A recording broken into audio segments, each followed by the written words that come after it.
Assalamualaikum warahmatullahi wabarakatuh. Bismillahirrahmanirrahim.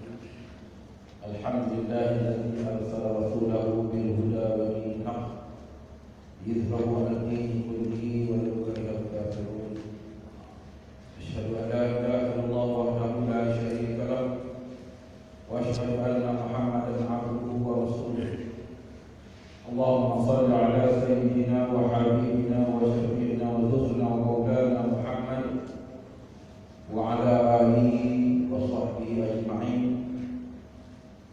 Subhanaka la 'ilma lana illa ma 'allamtana innaka antal 'alimul hakim. Allahumma nawwir qulubana kama nawwarta al-ardha bi nuri syamsika abadan abada. Allahumma rabbi shrah li sadri wa yassir li amri wahlul 'uqdatam min lisani yafqahu qawli. La haula wa la quwwata illa billahil 'aliyyil 'azim. La haula wa la quwwata illa billahil 'aliyyil 'azim. La haula wa la quwwata illa billahil 'aliyyil 'azim. Amin summa amma ba'd. Terima kasih Ustaz acara majlis yang berbahagia saya berfadilah saya bersama dengan Syekh Fadil bin Alwan, Mufti Kerajaan Negeri Kedah, yang dikasihi yang berbahagia Ustaz Dr. Haji Faridah bin Ahmad, Ketua Penolong Mufti Bahagian Fatwa, yang dikasihi Tuan Syekh Luqman bin Ishaq, Ketua Mufti Bahagian Falah, Ashabul Fadilah, Tuan Imam, seluruh rakyat, tuan-tuan ketua masjid, tuan-tuan ketua jabatan, tuan-tuan wakil jabatan masjid yang tuan-tuan dan puan yang dirahmati Allah sekalian. Alhamdulillah, kita bersyukur kepada Allah Subhanahu wa taala. Pada pagi ini kita diberi kesempatan dan ruang oleh Allah Subhanahu wa taala untuk berada dalam satu majlis ilmu yang insya-Allah akan memberi pencerahan dan penerangan kepada kita berkaitan dengan ibadah Quran. Kita mengucapkan terima kasih kepada pihak Jabatan Mufti kerana sudi datang bertandang ke daerah Yan untuk mengadakan program bersama-sama dengan pejabat agama daerah Yan. Untuk maklumat Datuk dan tuan-tuan dan sekalian, sepatutnya kehadiran kita pada pagi ini 180 orang. Namun oleh kerana berlaku kita susunan dewan mengikut SOP coronavirus, kita atur kursi ini 150 saja yang muat dewannya. Namun begitu masih nampak lagi ruang-ruang kosong yang ada di kursi-kursi kosong. InsyaAllah sahabat-sahabat kita akan datang kemudian. Tuan-tuan dan puan-puan yang berhormat sekalian, dalam kesempatan ini juga saya mengalu-alukanlah sahabat fadilah saya bersama untuk awal ke daerah Yan, dan saya ucapkan terima kasih kepada semua yang dapat memberi kerjasama hadir pada majlis kita pada pagi ini. Dan tu tuan-tuan dan puan yang bersedia, insya-Allah kita akan berbicara berkaitan dengan korban yang insya-Allah akan kita lalui dalam tempoh yang dekat. Difahamkan bahawa melihat anak bulan hari Senin ni Datuk, no? Hari Senin ya. InsyaAllah lepas itu akan dimulai bulan Zulhijjah 10 Zulhijjah, pasti kita akan menyambut Hari Raya Korban dan melakukan ibadah korban.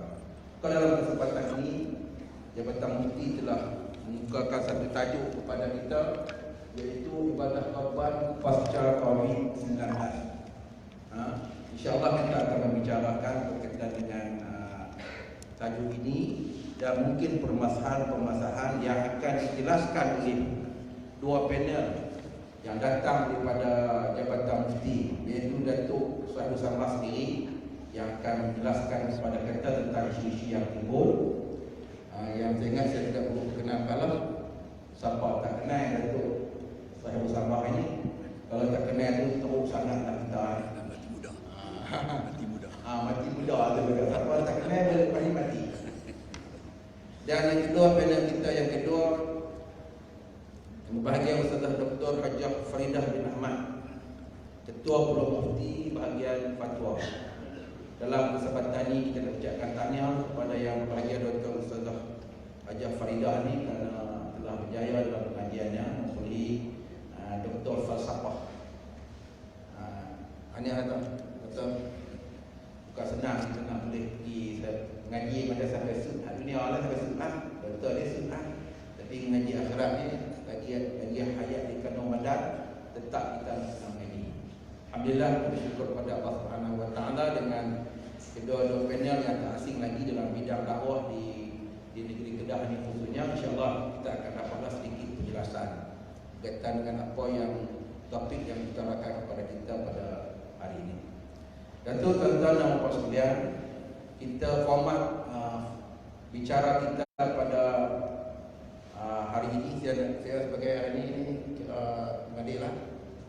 Kita letak saya dah peraturan kan. Kita akan buat dalam 2 pusingan. Setiap pusingan di kalangan panel kita ini akan menjelaskan beberapa persoalan yang kita hadkan masa 20 minit seorang, insyaAllah. Mudah-mudahan itu dapatlah kita mengambil manfaat di atas butir bicara yang akan dikemukakan oleh kedua panelis kita pada hari ini. Betul tuan-tuan dan puan sekalian, untuk pusing yang pertama ini kita nak mengemukakan soalan kepada Sahabat Samahah Datuk Mufti kita berkaitan dengan falsafah korban. Di mana korban, ibadat korban dan mana-mana ibadat yang disyariatkan dalam agama kita, bahkan menjadi sunnah Nabi kita Muhammad SAW, dia ada sejarah yang tersendiri. Maka dengan itu korban juga sejarah yang tersendiri yang telah kita sedia maklum. Maka kita nak ambil, nak minta pandangan daripada Datuk, mengungkapkan kepada kita beberapa falsafah yang boleh kita ambil daripada sejarah pengorbanan Nabi Allah Ibrahim dan Nabi Allah Ismail ini. Moga-moga dia dapat memberi panduan kepada kita dalam kita mengharungi kehidupan kita secara umumnya. Khususnya kita nak masuk bulan-bulan yang bulan Zulhijjah ini, bulan kita melakukan ibadat korban. Silakan.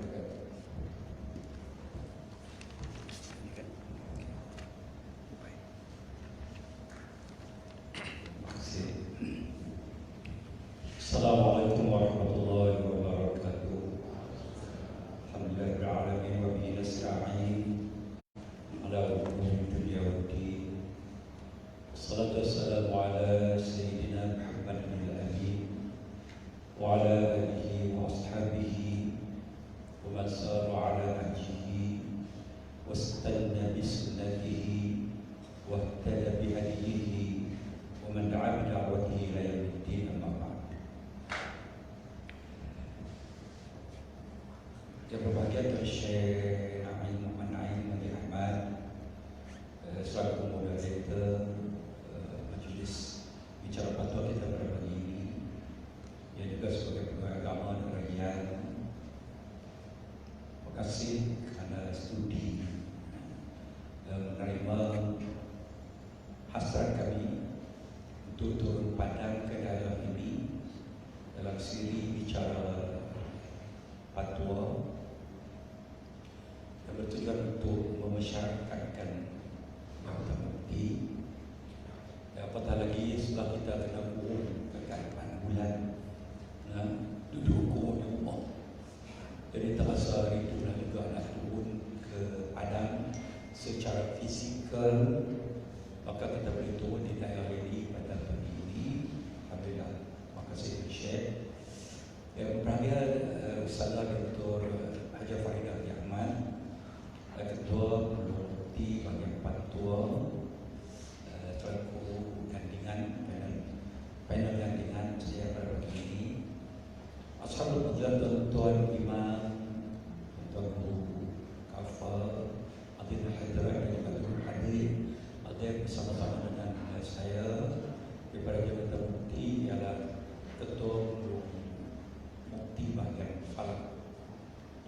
Kita bersyukur kerana pada pagi ini kita dapat berada di dalam majlis ilmu.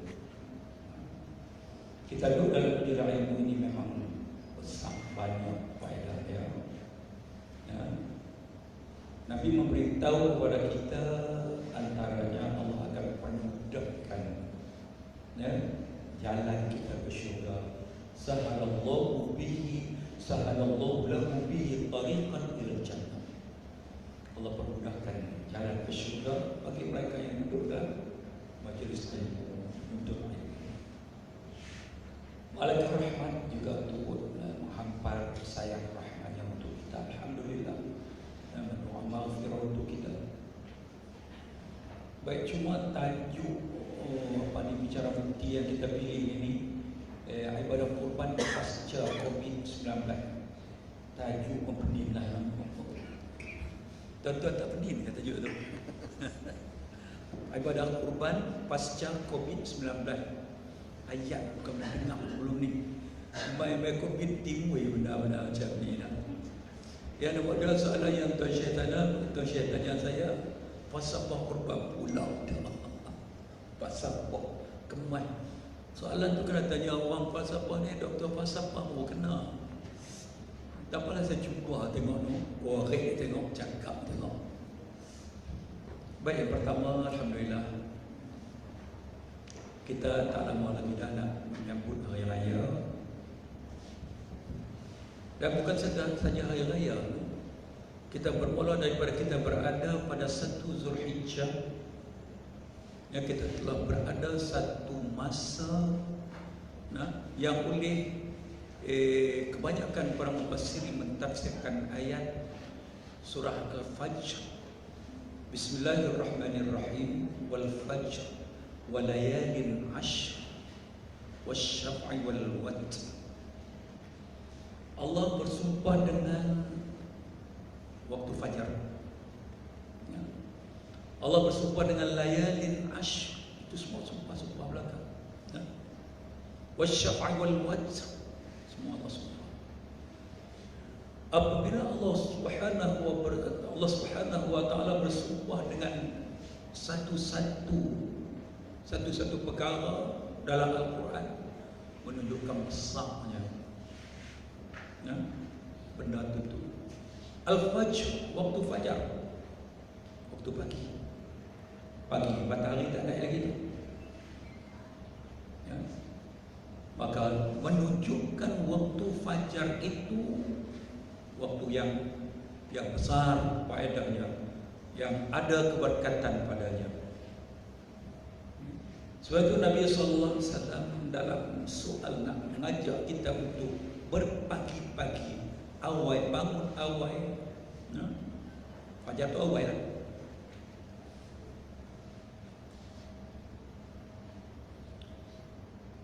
Antaranya, bakiru fi talabir rizq fa inna fil bukuri barakah.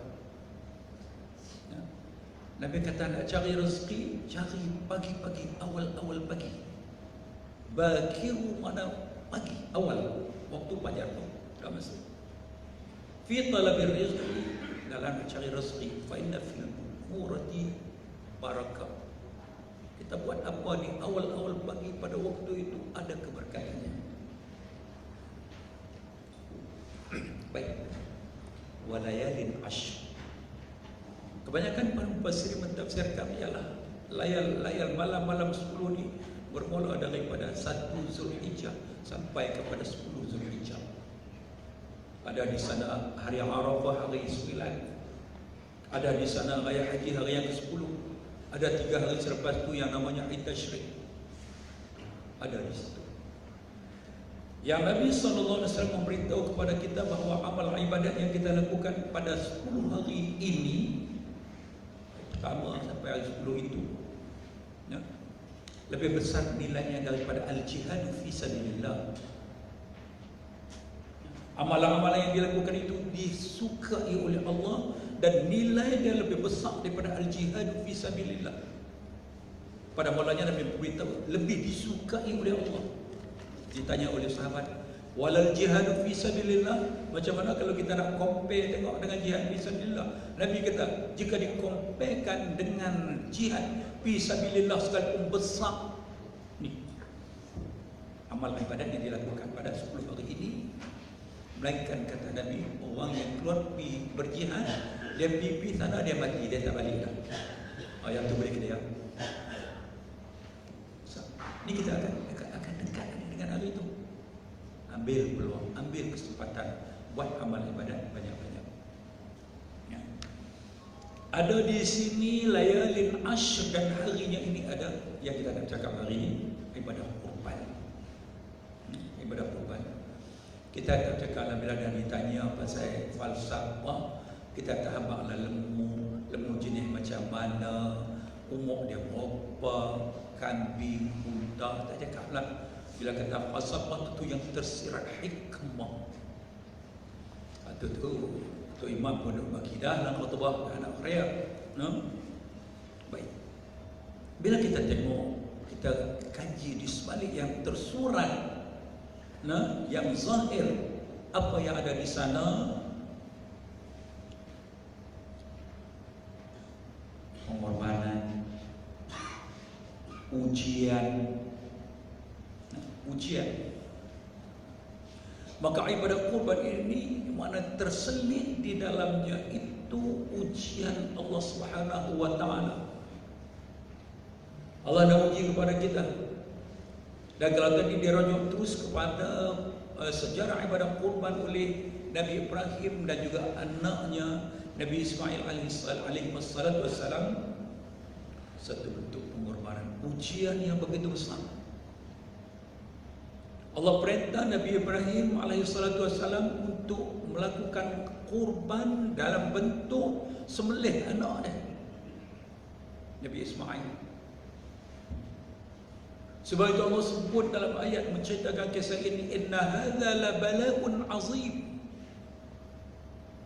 Tuhan peringat kepada saya, ataupun la bala'un mubin.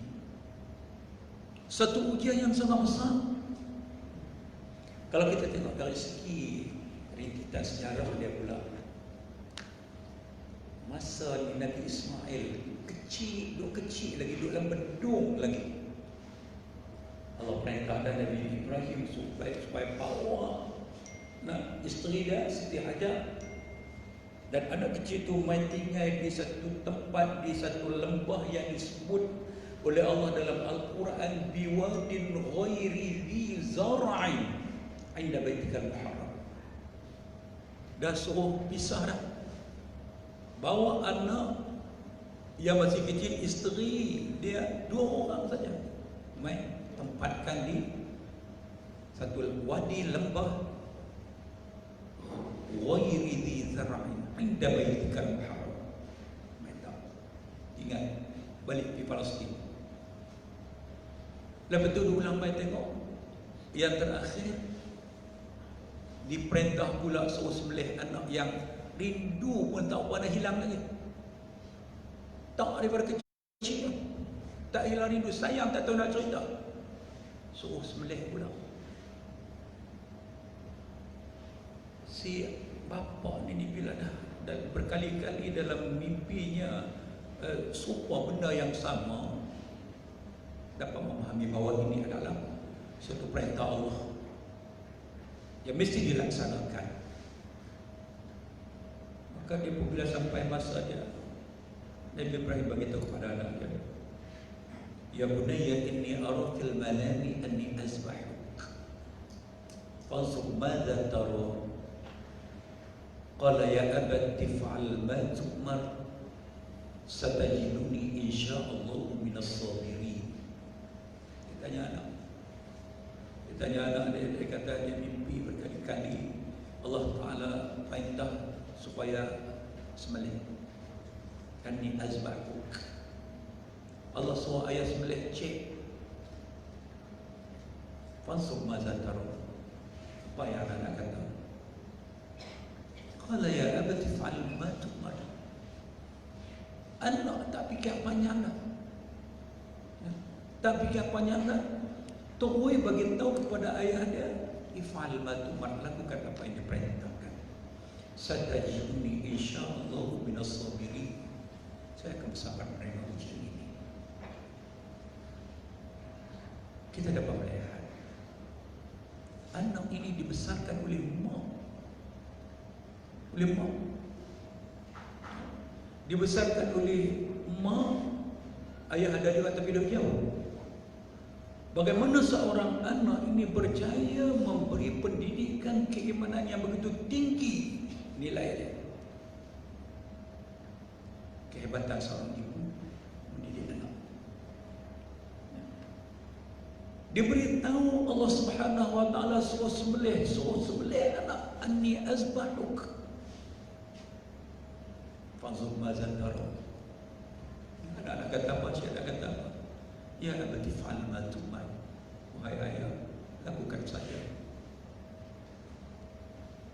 Falamma balagha ma'ahu as-sam' wa tallahu lil jabin. Ya Allah cerita dalam surah As-Saffat rasanya. Saya bukan hafiz, betul tak? Saya bukan hafiz, tak kenal tu sikit-sikit kadang. Tapi sebuah ayat itu dapat dalam tu. Allah cerita dalam Quran.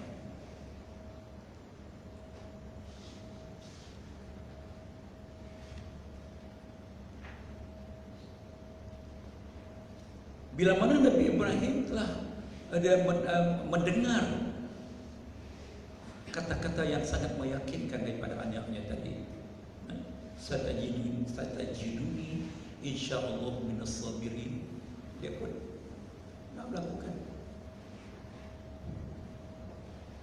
Wa tallahu bil jabin, Allah cerita dia lepaskan anak dia betul nak sembelih. Wa nadainahu ya Ibrahim qad saddaqtal ru'ya. Allah beritahu kepada kita, kami seru, kami memberitahu dengan menyebut nama Ibrahim. Ibrahim, kamu telah pun melaksanakan mimpi yang benar yang ditunjukkan kepada kamu itu. Sampailah kepada Allah cerita akhirnya yang tadi ini, inna hadza la balaghu mubin wa fadainahu bi dhibhin azim. Ini adalah satu bala ujian Allah Subhanahu wa taala yang nyata, yang sangat berat. Wa fadainahu bi dhibhin azim. Kami gantikan, kami tebuskan Nabi Ibrahim tadi dengan didatangkan seekor kibas yang didatangi daripada syurga, dan selamat Nabi Ismail alaihi salatu wassalam daripada disembelih oleh bapaknya itu tadi. Yang pertama kita dapat melihat pasangan di sebalik ini, disembelih daripada kurban ini ialah ujian Allah Subhanahu wa taala. Dan ujian Allah Subhanahu wa taala bukan saja kepada Nabi Ibrahim, dan kepada kita pun. Surah Al-Mulk Allah beritahu, Tabarakalladzi biyadihil mulk wa huwa 'ala kulli syai'in qadir alladzi khalaqal mauta wal hayata liyabluwakum ayyukum ahsanu amala. Allah ciptakan kehidupan kematian ini yang melibatkan kita ini dalam tempoh ini. Allah dah beritahu dia berluaku. Allah nak uji, nak kenakan ujian ke atas kita. Dan tidak ada seorang pun dari kalangan kita, bahkan yang bergelar Al-Anbiya, Al-Mursalin sekalipun, mereka juga akan menerima berhadapan dengan ujian Allah. Sayyidina Sa'ad bin Abi Waqqas meriwayat cerita kepada kita, ada seorang sahabat tanya Nabi sallallahu alaihi wasallam, ayyun nas ashaddu balaan. Nabi ditanya oleh satu orang sahabat, dicerita oleh Sa'ad bin Abi Waqqas, ya Rasulullah, siapakah di antara manusia ini yang paling dahsyat sekali ujian, menerima ujian Allah? Qal al-anbiya tsumma al-amsal fal-amsal. Di kalangan hamba Allah Subhanahu wa taala yang paling dahsyat yang akan menerima ujian yang besar, berat, ialah para anbiya. Orang yang paling disayangi, paling dikasihi, makhluk pilihan. Nabi memberitahu, menjawab kepada soalan itu tadi, orang yang paling besar sekali akan menerima ujian paling banyak, paling berat ialah para anbiya. Summal amsal, kemudian yang sama derajat kedudukan, fal amsal, kemudian yang sama dengan Allah, walaupun tidak apa kita katakan bertaraf kenabian dan kerasulan, tapi ada lagi para awliya wal salihin. Yang paling yubtala rajulu ala hasabi dinih. Nabi terangkan lagi, satu orang itu akan diuji oleh Allah Subhanahu wa taala ala hasabi dinih, mengikut kekuatan pegangan dia kepada agama. Fa in kana fi dinihi salabatan zida salabah. Kalau pegangan dia kepada agama itu kuat, akan kuatlah, akan dahsyat lagi ujian dia. Wa in kana fi dinihi riqatan khuffif. Kalau pegangan dia kepada agama taubat kuat, diringankan. Nabi apa? Dan seterusnya Nabi beritahu bala akan sentiasa mengiringi seseorang hatta yamshi ala wajhil ardi ma lahu khati'ah. Ujian Allah Subhanahu wa taala akan mengiringi setiap seorang daripada hamba-Nya untuk terus hidup di muka bumi sehingga akhirnya dia hidup dalam keadaan tidak ada sebarang bentuk kesalahan dosa terhadap Allah. Rupanya dengan ujian ini Allah nak hapuskan dosa kita. Kita dapat melihat lagi tinggi derajat dia, lagi tinggi pegangan dia kepada agama, lagi hebat ujian dia. Maka falsafah daripada Quran ini memperingatkan kepada kita, baik untuk kita tidak akan dapat lari dalam kehidupan kita daripada menerima apa juga bentuk. Kadang-kadang dia bentuk manis, kadang-kadang dia datang dalam bentuk pahit. Ujian Allah ni selalunya kalau dalam bentuk manis yang tentu ramai orang yang gagal, dia tenggelam, lalai. Yang dalam bentuk manis itu maknanya Allah bagi duit banyak, Allah bagi apa lagi, rumah besar, kereta besar, isteri besar, suami besar. Tak manis. Lalunya orang dia lari dah kena tu, dia mabuk, menyebabkan dia terpisah jauh. Tapi kalau dalam bentuk pahit, itu makin mendekatkan dia dengan Allah Subhanahu wa taala. Yang kedua, habis dalam masa saya cukup taat dekat masa tak boleh lah. Tak apalah, kalau ada lagi kita cakap lagi. Terima kasih. Terima kasih. Saya serah balik kepada Tuan Syekh. Terima kasih Yang Raja Sama-sama Datuk atas penjelasan yang diberikan kepada kita. Dia kata bahawa tasawuf daripada korban ialah pengorbanan. Jadi orang yang banyak mengorbankan ujian dan menerima ujian daripada Allah Subhanahu wa taala sudah pasti Rasulullah alaihi wasallam. Kita tidak membuat apa suka. Saya tambah sikit ada tu pada tu dia terikat dengan waktu saya ikut suka saya terima. Kan? Jadi tuan-tuan dan puan sekalian, kalau kita tengok sejarah Nabi Allah Ibrahim alaihissalam, dia berkahwin dengan Siti Sarah, isteri pertama. Kahwin lama, Allah tak kurniakan anak. Lalu Allah Ta'ala perintah pula kahwin dengan Siti Hajar, barulah dianugerahkan anak.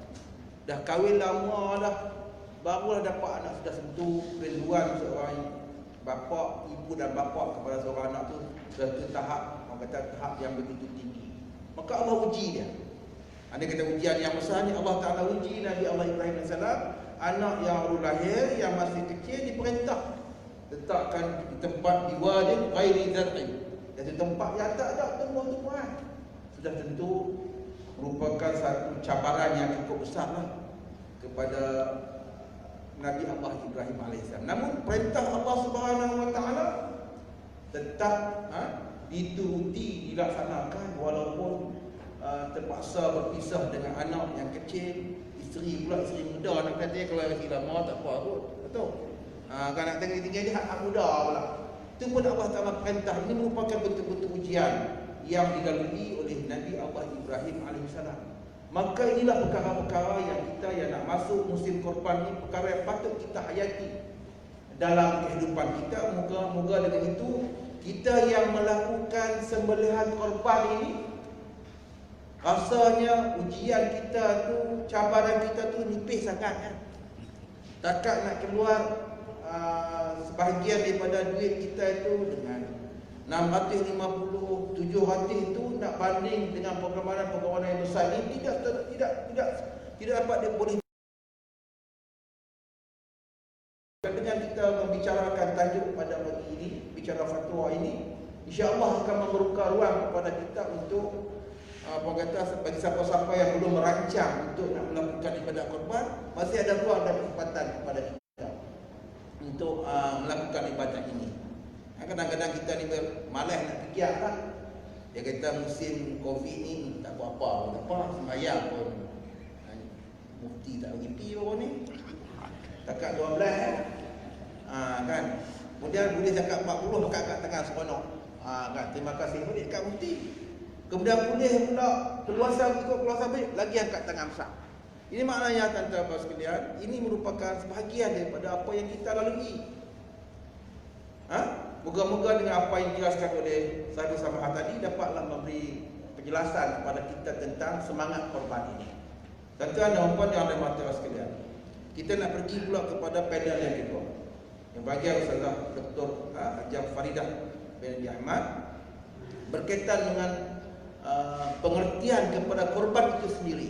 Kita kalau kita bicara tentang satu perkara, kalau tak tahu pengertian yang jelas, ada kemungkinan dia menjadi penghalang kepada kita untuk melakukan satu perkara. Kami minta moderator supaya jelaskan kepada kita pengertian korban dan hukum-hukum yang berkaitan dengan melaksanakan ibadat ini. Silakan Tuan.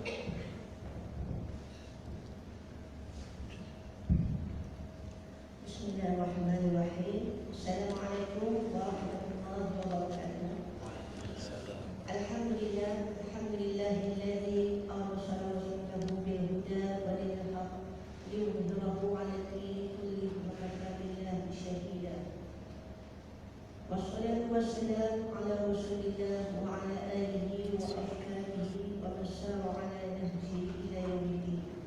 Allahumma ij'al hadha jamal marhuma wa tafarraqana min ba'dihi tafarruqan maqsud. A'udzu billahi minasyaitonir rajim. Wa likulli ummatin ja'alna mansakan liyadhkuru Allahi ila akhir ayat. Amma ba'd. Makasih pada moderator forum kita Tuan Syekh Muhammad Naim bin Hadi Ahmad, kepada dan dengan panelis saya Tuan Guru Datuk Syekh Fadil bin Hadi Awang, Datuk Paduka Syekh Fadil bin Hadi Awang, para asatidz, para tuan guru, para imam semua, alim ulama yang turut serta dalam majlis kita pada pagi yang berhormat keberkatan ini, para usia, para petugas dan dirahmati Allah sekalian. Sebenarnya kebentar ke depan ke buku pergandingan dan terlupa. Semalam tak boleh lena. Sebenarnya dia lepas 3P ni baru cakap. Apapun tanggungjawab yang diberi sebenarnya ni bukan diminta, tapi kita pilih untuk berada di sini, berkongsi ilmu sedikit dan pengalaman juga. InsyaAllah dapatlah kita kongsi bersama pada malam kita ini. Bila disebut pengertian tentang korban, korban itu sendiri iaitu kita mengorbankan harta yang kita ada.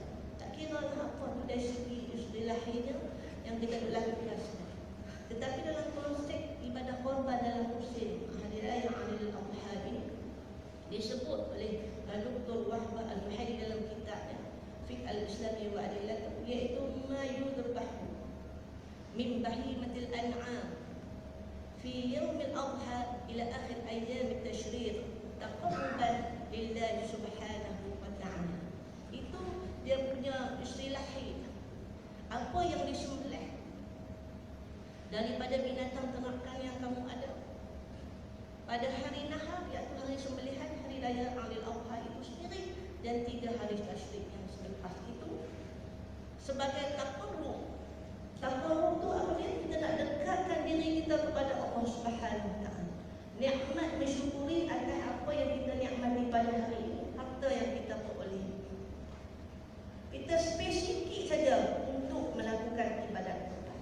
Pada tahun ini, tuan-tuan dan puan-puan, pada ilmuwan sekalian, kita tak menyempurnakan ibadat haji. Maka kita tumpu selepas Aidil Adha ini untuk kita semarakkan syiar Islam. Memang dituntut, hukumnya sunat muakkad. Jumhur ulama mentakrifkan secara detail tentang ibadat Quran ini satu ibrah. Macam yang satu sama Datuk pada kamu disebut tadi, ibrah daripada bapa kita Nabi Ibrahim alaihissalam. Sampai digantikan dengan kipas yang besar, kesan daripada pengorbanan. Kita bukan sembelih anak ni. Kita tak semua sembelih isteri ni. Kita kena sembelih binatang ternakan sahaja. Tetapi dia memerlukan kepada dalaman kita, kesanggupan kita. Kita nak sembelih sifat-sifat bakhil kita, sifat-sifat. Sebab itulah disyariatkan perkara ini, supaya dinikmati hasil daripada korban itu oleh mereka yang tak mampu. Orang miskin setahun sekali macam Kemboja tu, macam orang-orang yang duduk di kampung-kampung kadang-kadang susah nak dapat daging sekilo sampai RM34. Tak berkala dia orang yang makan ikan kering saja. Maka kita bagilah mereka menikmati suasana kegembiraan dengan rusri yang Allah beri itu.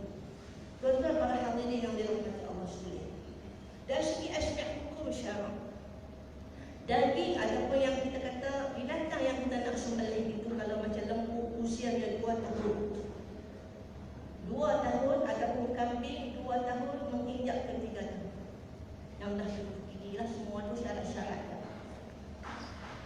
Pastikan sembelihan kita ni sembelihan yang memenuhi spek syariat. Kita uruskan, kadang-kadang dia ada macam dengan sindiket, tak mau, kadang-kadang hari kejadian lembu tak ada. Ada juga berlaku. Kita nak pastikan pengurusan ibadat korban ini selamat, duit kita disampaikan kepada pihak yang berkenaan juga. Hukumnya sunat muakkad, tetapi orang yang nazar hukum dia wajib. Kalau dia tak buat tahun tu, tahun depan dia kena hukum. Tetapi kalau lembu tu ada dapat lompat ni lembu ni nak buat apa ni? Ni lembu ni Pak Long nak buat korban ni tahun ni. Dia jadi nazar sebab dia ta'yin lah. Sebab tu kita kena hati-hati bila bercakap. Semuanya kalau kita nak lafaz untuk orang yang nak wakilkan kepada kita melakukan ibadat korban tu, kita bagilah duit kita ataupun nilai harga satu tumpuk, contohnya kalau saya sebut tadi RM700 atau RM650 ataupun mungkin lebih sikit untuk kos pengurusan. Saya bagi duit ini untuk menyempurnakan ibadat korban saya sunat pada tahun ini kerana Allah. Itu lafaz yang biasa kita sebut. Kita lafaz itu sebagai nak terangkat ibadat ini, dan dia pun terima untuk melaksanakan. Hukum dari segi aspek pengagihan daging dia terbahagi pada 3 minggu mazhab Syafi'i. 1/3 kita bagi mentah kepada fakir miskin. Jangan siapa yang tak pernah bagi mentah-mentah ni, tak. Mentah ni kita agih ikutlah berapa bahagian itu kepada fakir miskin, biar dia juga menikmati hasil daripada korban. 1/3 mungkin kita nak masuk, yang petugas-petugas terpulang. 1/3 mungkin anak-anak kita yang duduk jauh tak sempat nak menikmati korban kita simpan sikit. Kalau lebih afdal semua agih secara mentah, itu yang terbaik. Kemudian ada pertanyaan baru ni di jabatan tentang sumbangan daripada pihak kerajaan kepada agensi, contohnya masjid-masjid kita, surau kita. Pihak kerajaan akan sumbangkan 200 ekor pada tahun ini, dan mereka yang terlibat tu tanya kita, bolehkah lembu kerajaan bagi ini kita nak buat korban? Ini isu yang berlaku dan kita cuba nak bagi tahulah kepada kita yang terlibat dalam majlis pada hari ini. Apabila wakil pihak kerajaan serah kepada dua lima, serah kepada ketua jabatan, satu orang individu, sebagai serah milik ataupun disebut sebagai at-tamlik, pemilikan. Maka ketika itu jadilah pemilik kepada orang yang ditakyinkan tadi ini, barulah boleh dia agih kepada siapa-siapa individu dalam qaryah yang fakir, yang tak mampu buat korban, ambillah bahagian satu dulu. Ataupun di jabatan kita sendiri ada yang tak mampu tahun ni dapat korban, dengan sumbangan tadi ini boleh kita jadikan kepada korban dan diberi pada bahagian 7 tumpuk tadi ni. Dan kos pengurusan tadi bolehlah nak collect. Kadang-kadang kos pengurusan tak masuk dalam lembu tu sebab lembu rumai daripada kerajaan, solid. Tapi kos makan minum lembu sepanjang sebelum nak korban tu collect sendirilah. Tetapi boleh dijadikan kepada korban. Kalau nak sembelih sebelum, terpulang. Ini atas kebijaksanaan dan hikmah pengurusan sendiri. Itu yang perlu kita tegaskan di sini. Katanya lagi lah dalam pandangan ulama tentang hukum hakam tentang kepada korban ini tu luas banyak. Perbincangan kita hari ini terbatas, cuma saya nak bagi tahu binatang pun sendiri binatang yang sihat. Bukan yang patah kaki, yang patah tanduk, apa semua tu dia kena sihat. Kalau setakat telinga dia tu di-tagging lubang sikit tak apa sebab tanda saja. Tapi jangan sampai mengurangkan. Kalau kita nak yang gemuk, kita ingat macam mana korban Nabi Adam AS, anak dia Habil dan Qabil kan. Bagaimana yang Habil tu dia bagi yang cantik, yang elok, yang Qabil ni dia bagi yang kuat. Kita tak. Sebab tu sebelum kita nak buat korban, kita pastikan mana lembu saya ni, saya nak tengok yang kuat, yang sihat. La yanalallahu luhumuha wala dima'uha walakin yanalu taqwa minkum. Yang kita nak yang ni, kita nak tengok. Sebab tu kalau kita pergi beli ikan, kita pergi beli baju, kita nak semua yang cantik, yang keren. Kenapa dalam korban ambil hak muka tak ada bagi imam hak tulisnya? Kita nak macam tu. Kenapa? Sebab kita nak melihat imbalan kita itu sesuai dengan keinginan kita. Kalau boleh kita nak yang sihat. Tu imam kata yang sihat ini harga dia mahal sikit. Yang hak ini kecil sikit, kalau dalam satu tumpuk tak sampai 28 kilo daging isi yang pejal ni. Tak apa, saya nak yang mahal sikit, yang 900 satu tumpuk. Begitu keinginan kita. Kerana apa? Allah nak lihat dalam jiwa kita ini disembelih dengan sifat-sifat yang bakhil, kedengki apa semua. Perumpamaan boleh juga kita buat dalam perempuan saya. Kita buat bagaimana batu ataupun kita sebut bola kecil, kita baling di dinding, dia akan patah balik mereka.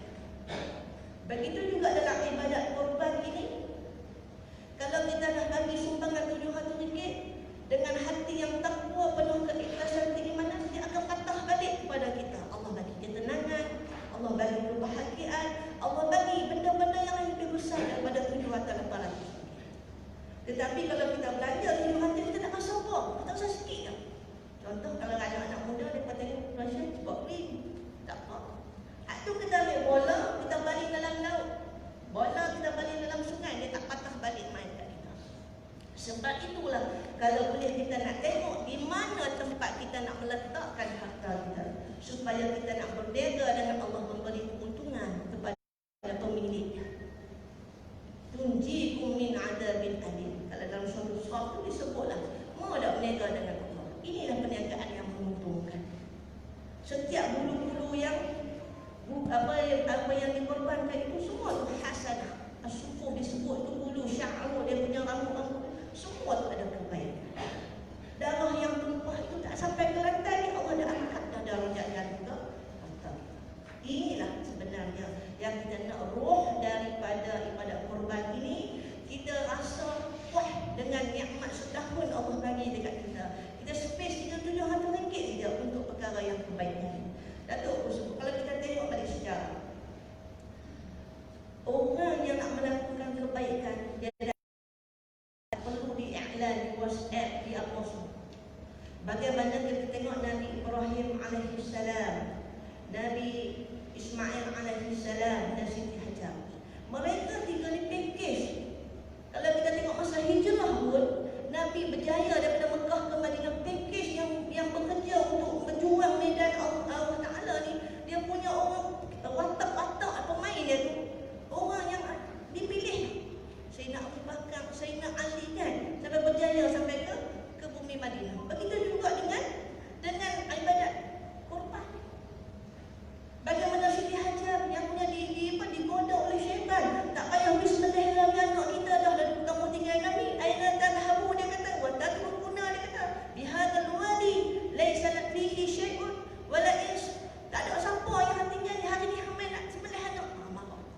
Tetapi disebabkan Allah amar hada, maknanya Allah yang suruh buat perkara ini, maka taat sendiri ajar.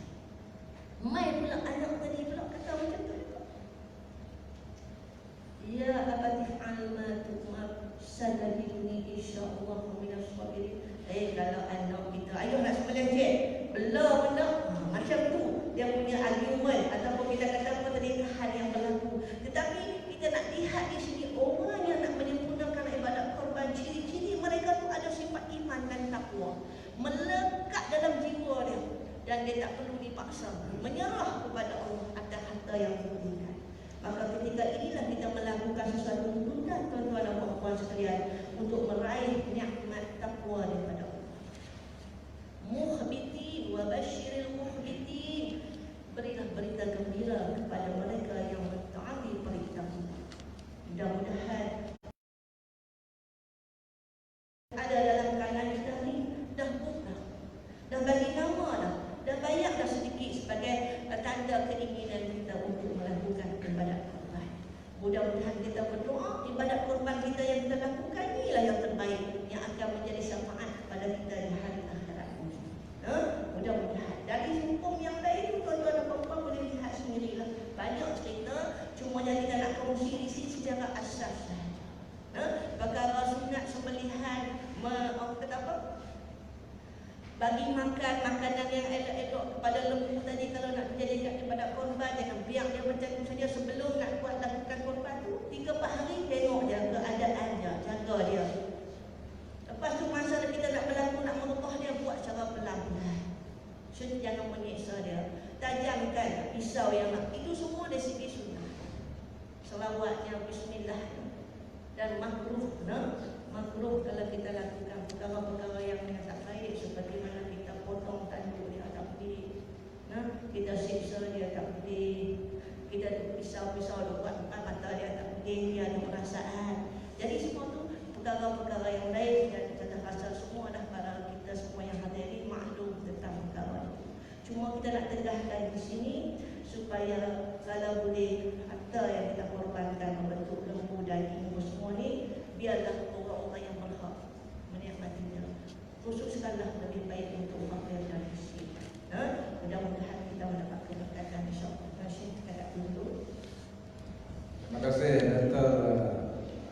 Ustazah Farida atas penjelasan atas berkaitan dengan hukum akam dan pengertian ibadat yang kita nak lakukan. Sebenarnya walaupun benda itu telah sedia maklum, jadi kita memperingati semula, kita refresh balik maklumat yang sudah sedia ada. Dengan itu insya-Allah akan menarik minat kita untuk melakukan ibadat yang insya-Allah akan kita tempuh ini. Tentu tuan-tuan dan puan yang bersedia, kalau kita merujuk kepada tajuk bicara kita pada pagi ini, ibadat korban pasca COVID-19, saya nak tunjukkan kepada Datuk berkaitan dengan soalan ini dalam pusingan yang kedua ini. Kita apabila masuk musim COVID-19 ini, macam-macam yang kita nak kena patuhi. Kita terikat dengan perintah kawalan pergerakan. Sekarang ni perintah kawalan pergerakan pemulihan. Sebelum ni PKPD dan macam-macam lagi perintah. Jadi apabila sebut berkaitan dengan ini, kita terikat dengan arahan-arahan daripada pihak pemerintah ataupun disebut juga SOP. Ini yang muskil kepada kita Datuk. Nak buat ibadat semayang pun ada SOP. Ini juga main Datuk kan? Kan? Kita tak nak jumpa pun dalam mana-mana kitab semayang jangan-jangan. Sebut pengajian kitab semayang jangan-jangan, ini juga tak tengok. Kan? Jadi kita nak tahu, minta penjelasan daripada Datuk tentang kepentingan ni. Bahkan nak melakukan ibadat korban juga perlu ikut SOP ni, penjarakan dan sebagainya. Lembu ni kalau kita duduk jauh berkaitan dengan korban, kan, kita perlu orang yang nak pegang dia, kita perlu orang nak tarik tali, kita perlu orang yang nak sembelih, dan macam-macam lagi yang sukar untuk kita nak mengawal perjarakan antara seorang dengan seorang ini. Jadi saya nak minta kepada Datuk, kita semua kita nak faham tentang kepentingan melakukan penjarakan ini supaya kita buat itu dalam keadaan kita mematuhi peraturan yang ditetapkan oleh pemerintah dan kerajaan, maka insya-Allah ibadat kita pun dapat disempurnakan. Ini yang minta penjelasan Datuk. Silakan. Terima kasih. Katanya kita ada pediah, kita ada beberapa kali ada hancur. Pertama, COVID kan dibahaka nera. Nah, itu jenis-jenis virus amai apapun. Ibadat kurban adalah satu syariat, satu syiar yang disyariatkan. Ibadat kurban adalah satu syiar.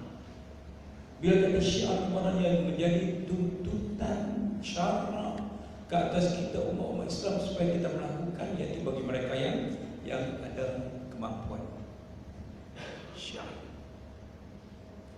Kena lakukan. Kita yang ada kemampuan kena buat yang disyariatkan. Fasalli li rabbika wanhar. Ini ayat yang disyariatkan. Serentak dengan disyariatkan salat Aidil Adha pada tahun yang kedua Hijrah.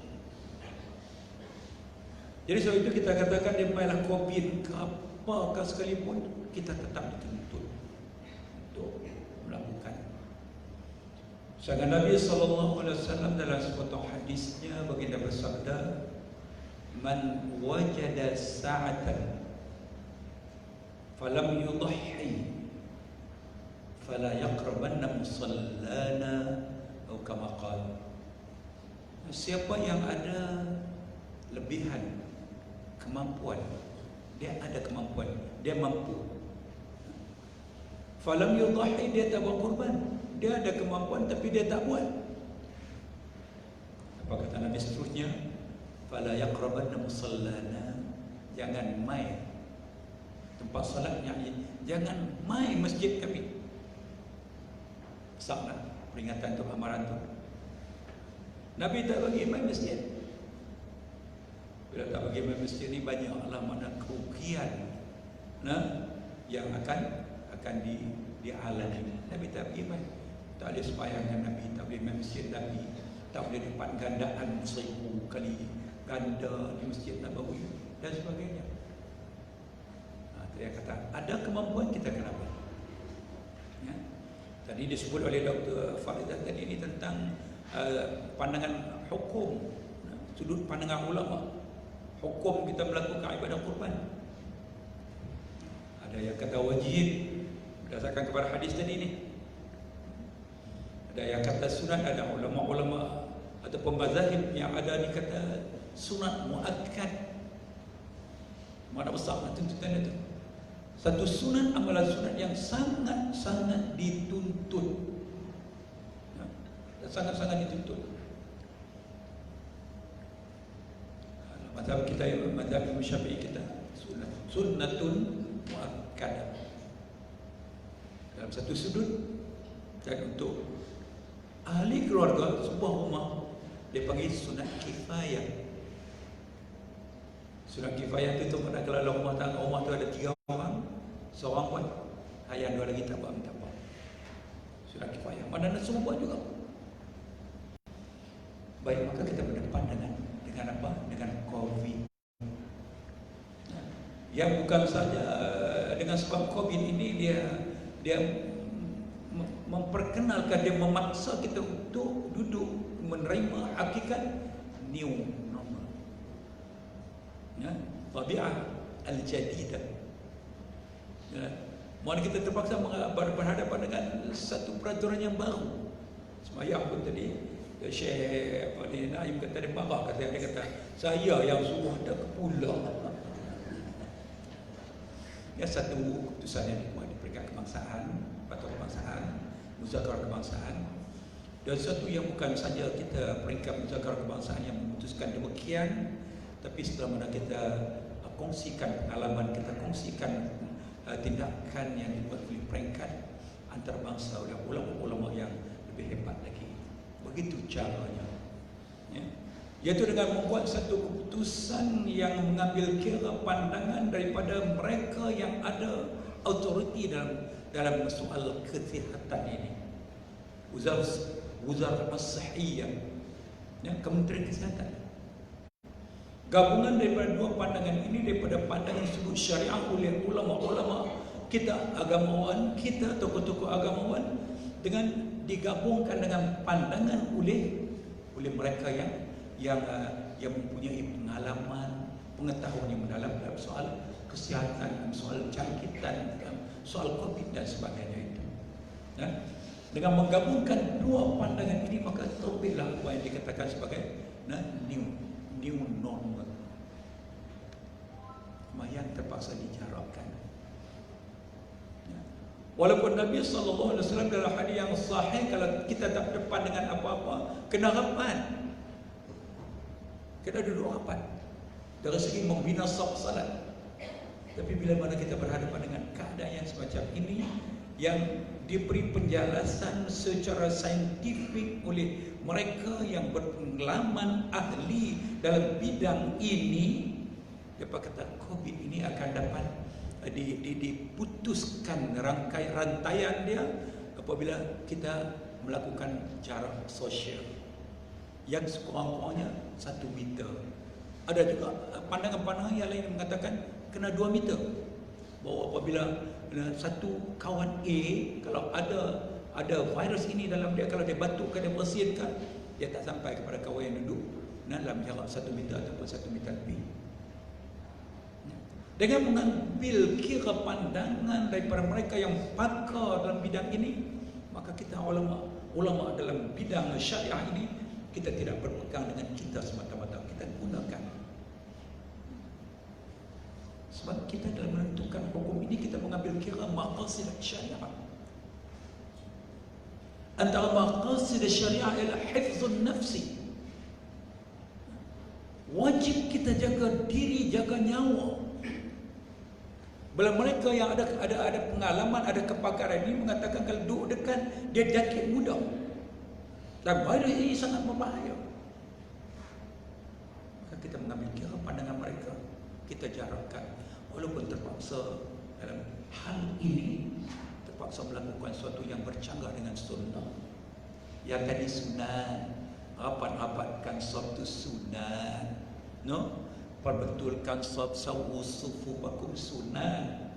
Tapi kalau dengan nak memelihara sunat ini kita terdedah kepada maqasid syariah, hifzun nafsi, tak dapat nak dijaga, dilakukan, tak apalah kita akur dalam tempoh ini dalam membina salat, tidak mengikut sunnah Nabi kita.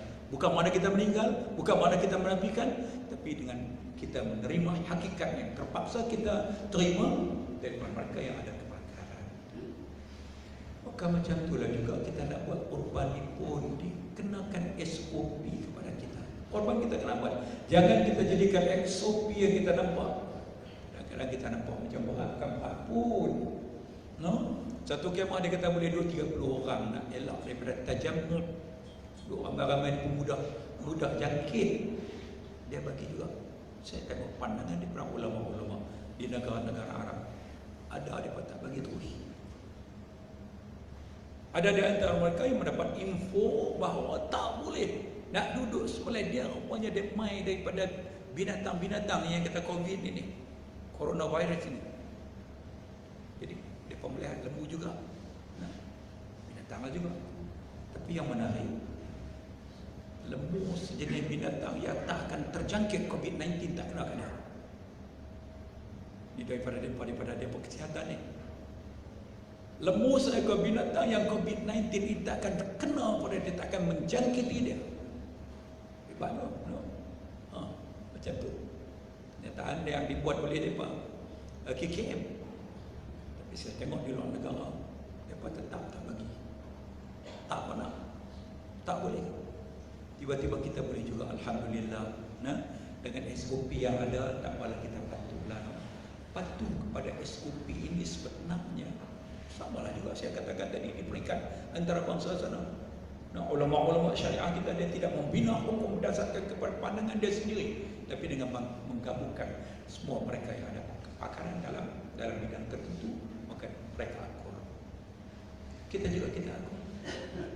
Dan perkara ini sampai dibincang di peringkat kebangsaan, muzakarah kebangsaan, dan dipersebuah maklum kepada raja-raja, majelis raja-raja. Mereka bersetuju dan mereka menerima apa yang dicadangkan, dikemukakan kepada mereka. Maka keluar arahan. SOP yang ada, maknanya kepatuhan kepada SOP dalam kita melaksanakan ibadah kurban ini adalah kepatuhan kepada perintah ulil amri. Ya, ulil amri yang sememangnya dengan jelas Al-Quran perintah kepada kita, selain daripada patuh taat kepada Allah dan Rasul, wa ulil amri minkum. Jadi bukan pandai-pandai kita, bukan pandai-pandai kita benarkan itu, nah. Kita teliti, penuh tanggungjawab, ya, dengan menjadikan maqasid syariah sebagai asas dalam kita menentukan hukum. Maka itulah yang tertib yang ada, yang sampai kepada kita. Kita cuba bantu. Ada kita dengar, nah, masjid-masjid yang ada ini 576 buah masjid dalam Kedah kita ini. Ada sampai makluman, imam kata, mai ada dekat-dekat. Dan jarak-jarak apa ni bukan sunnah ni. Dengar, dengar, tapi tak apalah, arahan SOP itu ada patuh tak patuh. Tak payahlah kan. Dan kita harap tentu imam masyarakat mutlak, tentu imam, pegawai yang ada di sini, kita cuba patuh. Kita tidak mahu timbul pula kluster baru COVID-19, kluster masjid. Masjid mana? Masjid Muazzam Shah. Masjid mana? Masjid Kuwiyah. Tidak ni lah kan. Kita tak mahu tercemar kesucian masjid kerana sebab kecuaian daripada kita tak patuh SOP yang ada. Macam itulah juga kita nak buat ibadah kurban. Ada peraturan, apatah lagi peraturan itu keluar daripada ulil amri, kita patuh. Saya menghadap Tuanku Sultan, abang ada nak beritahu tentang perkembangan. Setiap kali berlaku, kita keluar 7 siri, siri 7 siri irsyadul hukmi. Saya menghadap setiap kali. Dia menghadap saya, Allah, sentai saya bermohon. Apa umti Kedah ini cecorot selalu, orang lain nak keluar apa orang kata ketetapan tentang solat bilangan jamaah dan sebagainya. Hari dulu dia kata saya kata tunggu batik ni telinga batik tak nak kambuh dengan kapas. Orang kata batik, orang kata macam batik tahu, tapi tak apa. Batik terima kasih kepada mereka kata kat kita mana mereka prihatin dengan kita kan. Yang mereka hentam macam-macam tu, mereka perhatian dengan kita, mereka tengok kita, mereka respect kita. Batik tu satu-satu keputusan yang Batik buat di peringkat Jawatankuasa Fatwa. Batik bincang pula dengan Jabatan Agama dan Majlis Agama. 3 agensi ini bersepakat, bersetuju. Batik akan sembah maklum pada Tuanku untuk mendapat perkenan. Selepas Tuanku bagi perkenan, baru Batik maklum kepada orang ramai. Proses ini kadang-kadang mengambil masa. Ini yang orang sentai Batik Tuanku. Tak apa, orang sentai tak apa. Jangan Tuanku murka. Tak apa, buatlah yang terbaik untuk mufti. Dia kata ada betul kan ya. Tak apa nak kata-kata bilang kan. Jangan Tuanku murka sebab kan. Alhamdulillah. Jadi yang saya nampak, bila mana dah kita ni ibadah kurban pasca COVID-19. Bila dikata pasca COVID-19, COVID-19 ini, cuba kita tengok hari-hari dalam handset kita soal apa daripada KKM, Datuk Dr. Nur Hisham selalu ditekan kepada kita suruh patuh SOP yang ada. Kita berdalam tempoh PKPP ini, SOP itu ditekan semua. Sebab apa? Sebab benda ini sangat mudah. Takut berlaku gelombang kedua, takut lebih teruk lagi jadi macam negara lain. Negara lain apa dah? Yang umur 60 ke atas, kalau kena jangkit, duduk umur tu duduk tepi jalan tu lah, tunggu mati. Sebab apa? Keperluan peralatan tak cukup, dan peralatan yang ada nak bagi 60 tahun ke bawah. Takut kalau berlaku ke kita macam tu. Sebab itu yang kita kaitkan, kita pilih tajuk ini. Ibadah Kurban COVID-19, pasca COVID-19, nak bagi tahu pada semua kita, nak beri pentingnya dalam kita nak melaksanakan kewajipan ataupun syiar yang disyariatkan dalam agama kita ini, dan kita nak melaksanakan. Biarlah dalam masa yang sama kita dapat menjaga dan patuhi SOP dalam konteks kita kata tadi, patuh kepada maqasid syariah, iaitu hifzun nafsi, nak jaga diri, nak jaga nyawa kita. Ala wasalan tentu timbalan. Ala wasalan qad takallamna al mawdu' wa akidna an nantahi al majlis insyaallah. Ala wasalan. Cukup pula dah. Cukup pula. Baik, terima kasih banyak. Ya. Baik, saya begitulah ya, itulah kita beri tajuk, mengajak kita semua masyarakat supaya patuh kepada SOP dalam kita melaksanakan syiar yang disyariatkan ini, insyaAllah. Terima kasih, mudah-mudahan ada manfaatnya, mudah-mudahan kita diberkati oleh Allah Subhanahu wa taala. Assalamualaikum warahmatullahi wabarakatuh. Terima kasih kepada Tuan Bersama Datuk atas penjelasan tentang keperluan kita mematuhi peraturan-peraturan yang ditetapkan oleh kerajaan kepada kita. Kita faham semua apa yang dijelaskan. Cuma tadi Datuk saya pergi bola tanggung bola tanggung tu tiba sedap sikit. Kan? Tapi saya dengan Datuk macam mana, tak apa, saya ni anak murid kan. Tu guru buat macam mana, tak apa kita. Kan? Saya dulu belajar Datuk. Alhamdulillah berkat ilmu yang sampai ke Datuk ni, alhamdulillah lah. Ayau juga. Sebelah dah Kuala Lumpur ya. Berkat tersebut, maka alhamdulillah kami dapat sama-sama pada pagi ini dapat berada dalam forum ini. Itu tuan-tuan dan puan-puan sekalian, kita berada pada panel yang terakhir pusingan yang kedua ini untuk membicarakan berkaitan dengan korban ini. Kita minta daripada Dr. Faridah ini untuk memberi penjelasan kepada kita beberapa perkara lagi supaya menarik kita bagi mereka yang tak merancang untuk nak melakukan ibadat korban. Sebab tak tahu nak buat korban apa, hak buat selama 2 bulan 3-4 bulan ni untuk terima bantuan daripada zakat saja. Kan? Zakat tak mai, kami tak makan, macam mana nak buat ibadat korban pula? InsyaAllah kita akan dengar penjelasan daripada Doktor. Apakah hikmah yang akan kita dapat daripada ibadah korban yang akan kita lakukan? Tak payah tak berbual lagi ni. Silakan Doktor.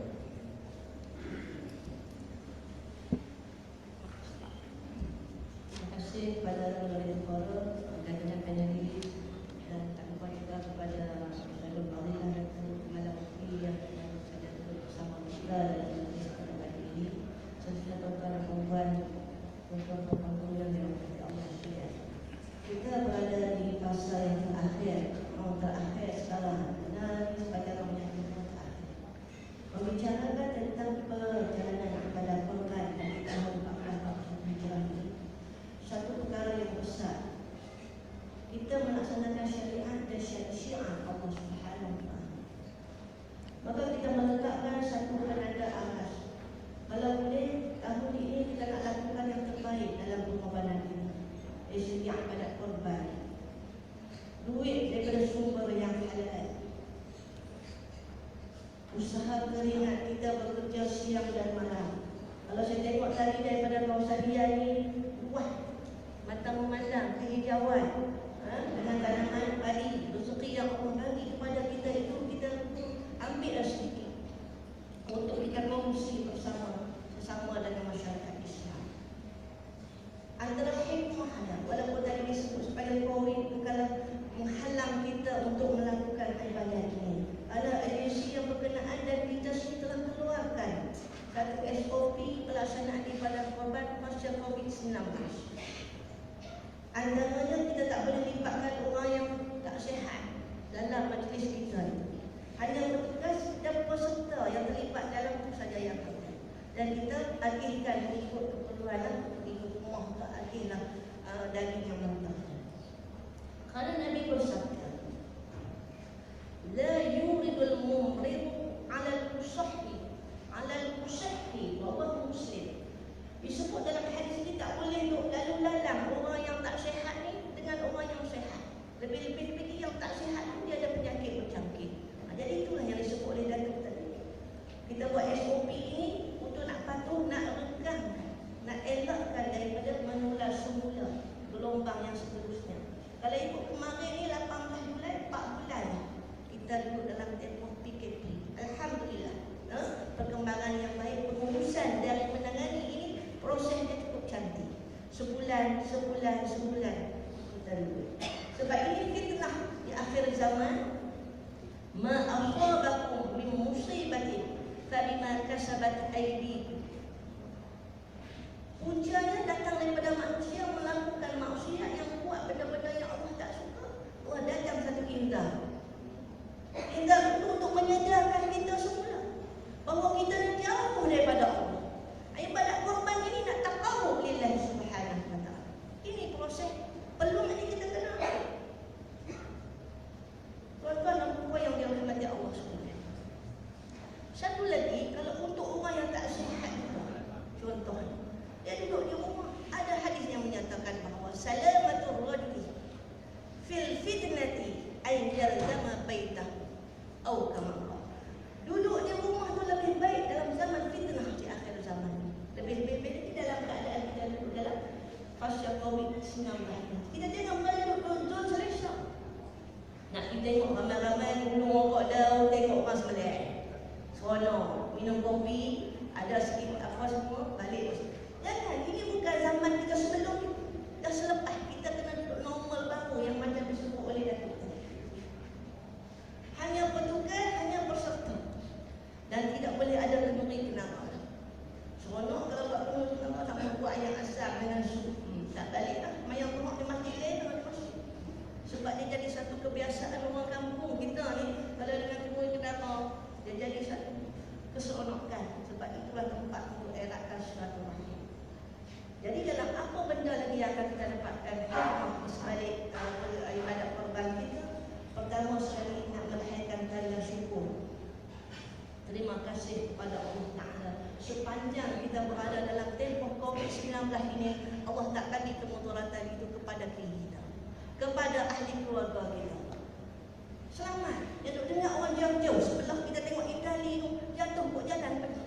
Kat Wuhan tu kelak-kelak orang tutup habis. Nampak di situ pengurusan kita dah sebut tadi, tasarruful imam ala ra'ayati manutun bil maslahah. Yang dibuat oleh pemerintah ini untuk menguruskan rakyat ini nak ambil masalah kepentingan, jaga kesihatan, jaga diri, jaga keluarga. Stay safe, duduk di rumah lebih baik. Mereka tak boleh duduk di rumah. Orang duduk di rumah tak boleh duduk di rumah. Orang bagi dia duduk di rumah nak jaga kesihatan. Sebab kesihatan ini yang bergaya besar. Benda fundamental, benda asas. Kalau tak sihat, apa hikmah yang perlu kita ambil dalam ibadat korban ini? Patuhlah kepada apa yang disebut tadi SOP. Walau bagaimanapun tidak menghalang kita mengalihkan dalam kita pertama sekali adalah syukur kepada Allah. Yang kedua, lakukan dengan ikhlas. Tadi balik sembang di masjid, nampak berapa tumpuk. Aku tumpuk, takkan kau batlung. Saya 3 tumpuk, tak payah cerita. Hak tu simpan dalam hati kita dengan Allah Ta'ala. Kadang-kadang hak 3 tumpuk Allah tak tengok, hak tumpuk tu Allah tengok. Kadang-kadang hak tak ada, dia nak ambil ibrah kepada dia sembelih ayam dah pagi tu. Hari tu dia tak ada. Anak sekolah, anak sakit semua, tahun ni Allah tak ada. Apa-apa lagi untuk buat korban, dia buat juga dengan keadaan yang mampu. Nak ceritanya apa? Allah lihat di dalam hati kita. Lakukanlah dengan ikhlas, diiringi dengan keimanan dan ketakwaan kepada Allah. Mudah-mudahan Allah menerima korban kita itu dan mendapat syafaat daripada korban itu, bahagia kita di akhirat nanti. Yang tu yang kita nak. Sebab kita buat perniagaan dengan Allah. Ya ayyuhalladzina amanu hal adullukum ala tijaratin tunjikum min ali. Mau tak aku berniaga dengan aku ni? Nak berniaga dengan aku ni tak ada rugi. Berniaga dengan Allah tak rugi. Berniaga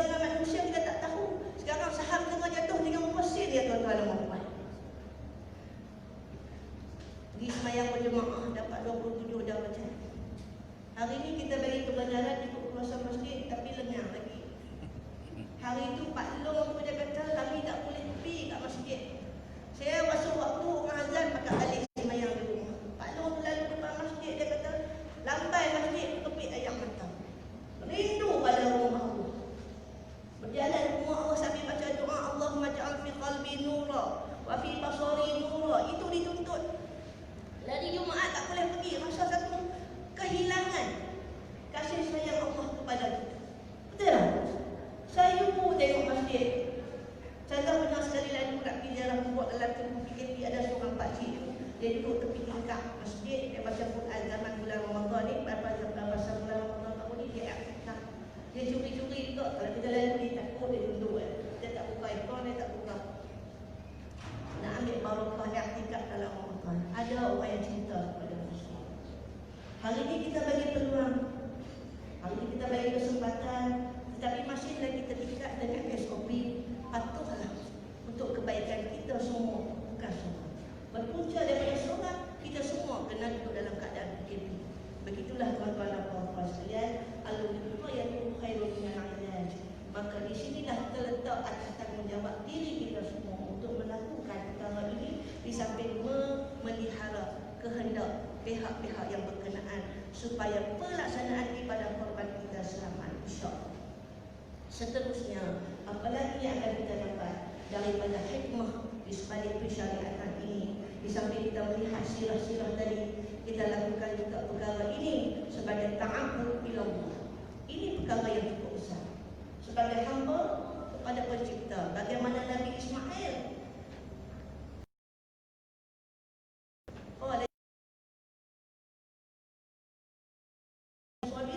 maknanya cerita di sini buatlah apa? Ini perintah daripada Allah. Kita tengok moral daripada dialog sini. Bapa dengan anak cukup mesra. Qala ya bunayya, wahai anak kesayanganku, dia tanya. Ini arani fil manam, aku mimpi di malam hari. Al-adbahuka ma takam, apa yang kamu apa yang kamu dapat bagi pandangan tentang perkara ini. Dia kata mai daripada Allah. Mimpi yang benar ini adalah wahyu bagi para nabi. Buat. Itu moral yang kita hari ini kita nak terjemahkan hak sirah sebagai tanda terima kasih. Ruang dan kesempatan untuk kita melakukan perkara-perkara yang baik ini, perkara sunnah. Daripada bapa kamu Ibrahim ditanya kepada ya Rasulullah, apa kami dapat daripada anak korban ini? Setiap bulu, setiap darah, semua itu dikira, dihitung dengan pelbagai kebaikan dan kebaikan. Bila kamu akan dapat? Di dunia akan dapat, di akhirat menanti kita. Di dunia ini rahmat ketenangan. Yursilis samaa 'alaikum midrar wa yumdidukum bi amwalin wa banin ila akhirih. Surah Nuh ayat 10 sampai 12. Tuan-tuan boleh lihat Allah turun mencurah sebab dalam hati kita ada lagi rasa cinta atau taqarrub kepada Allah, taqarruban lillahi subhanahu. Tetapi kalau kita dah jauh, korban pun dalam satu kampung kita kena mencari kampung lain, nak bagi cukup satu ekor pun cukup berat. Sebab rahmat Allah akan mencabut, sebab nikmat yang kita ambil itu banyak, tapi berkongsi dengan mereka yang kurang berkemampuan. Renunglah hati masing-masing kita di tempat yang mana, sebab Allah akan uji kita. Allah akan helayan hati kita sentiasa berbisik, hati mana yang betul-betul ikhlas untuk sampai kepada arasy. Hari ini kita kata nak buat, besok isteri kita tak payah korban, tahun depan tahun ni kita kena simpan ni COVID ni. Tukar pula dah. Tak apalah macam mana pun pinjam, ada pilihan dalam satu keluarga macam suatu sama macam tadi. Seorang buat pandang membadan kita. Dah cover dah keluarga kita yang baik atas tuntutan. Dan nikmat kita bersama-sama dengan mereka yang kurang berkemampuan. Contohnya yang disebut juga tadi ni saya nak libatkan juga tentang kulit lembu, gandum apa semua tu. Orang yang menyempurnakan ibadat korban dia tidak boleh jual. Orang yang nak melakukan ibadat korban, tumbuk dia ambil daging, tulang semua, selesai semua agihan, tiba-tiba ada lagi kulit. Takkan kulit dia nak buat tutup-tutup, biasanya orang tak ambil. Sedekahlah kepada siapa yang membutuhkan. Dia nak jual lepas tu terpulang sebab dia bukan orang yang buat korban. Kita yang buat ini yang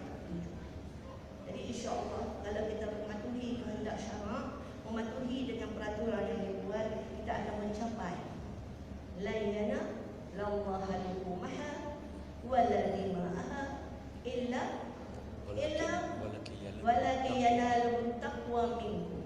Itu disebut dalam Al-Quran. Nah, Allah kata apa? Allah firman kepada kita supaya kita nak lihat ketakwaan, hikmah yang besar kepada kita semua. Bukan Allah nak lihat besarnya kambing kamu, besarnya lembu kamu, tetapi Allah nak memperlihatkan tentang takarub kamu kepada Allah. Mohon maaf dan kesilapan yang baik daripada Allah Tuhan yang kita sendiri. Terima kasih kepada moderator forum, kepada saya bersama Harfi dan semua yang mendengar program kita pada malam ini. Tolong mohon maaf dan kesilapan. Masih lagi ada gemetar. Pertama kali bergandingan doa tahmid. Minta maaf banyak-banyak dan jangan tutup dengan indahnya lagi kerana kawan. Indahnya laut kerana kebiruan. Indahnya Adil Fitri kerana kemaafan. Indahnya Adil Adha kerana kemaafan. Mohon maaf. Aku qauli hadza wa astaghfirullahal azim li wa lakum. Wassalamualaikum warahmatullahi wabarakatuh. Terima kasih kepada Yang Berbahagia Doktor atas pencerahan penjelasan kepada kita semua. Rasanya waktu pada hari ini begitu ceria kepada kita, begitu pantas. Setiap petir-petir yang keluar daripada dua panelis kita pada hari ini sebenarnya memberi manfaat yang begitu besar, faedah yang besar kepada kita semua.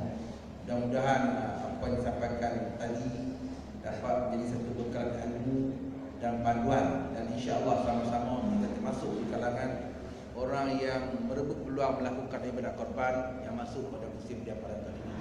Dan itu tuan-tuan dan puan sekalian, saya ingat sekadar ini saja majlis kita pada hari ini. Terima kasih kepada semua. Terima kasih kepada saya Subhanahu. Terima kasih kepada Dr. Faridah. Dr. Faridah, terima kasih kepada Dr. Syahul Awasar di malam Mufti Negeri Kedah. Mudah-mudahan perjumpaan kita pada hari ini mendapat keberkatannya.